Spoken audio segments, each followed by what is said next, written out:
The Pfaff Ambition 620 has a built-in needle threader. I want to show you a couple tricks of using it and things to be aware of and how easy it can be once you get the rhythm of how it works. So first off, you want to make sure your needle is in the highest position. So if you need to, go ahead, I'm going to unthread the needle right now. Go ahead and touch the needle up and down button 2 times and just make sure the needle comes all the way to the highest position.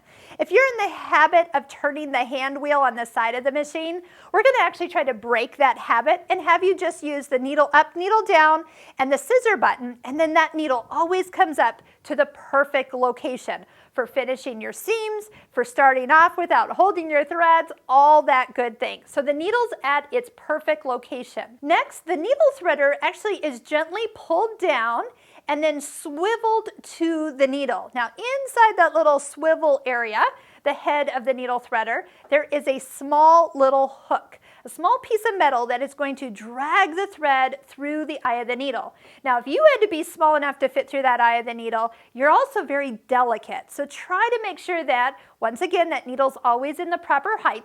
And the reason for it is because if it's too low, when that needle threader comes down, it doesn't hit the hole, it hits the shank. And that bends that little guy to the side, and then it doesn't line up with the hole. It is something that you can kind of like bend back if you got it kind of off center. But if it fully breaks, just go ahead and have your Pfaff retailer replace that for you. But you have to be delicate with it.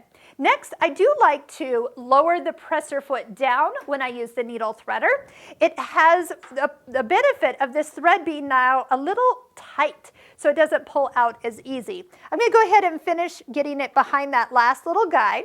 And now when we use it with the thread, I like to pull it down and then hook the thread under that arm as I pull it down the rest of the way. Bring it all the way down, swivel the whole needle threader towards the needle, cross the thread to the right, and then set it in those 2 little arms. You'll go all the way as far as it'll go and then lift up. Now the next thing is you have to let go of the thread with your right hand eventually. So as you swivel the head away from the needle, you need to let go of the thread so it actually can pull a loop through.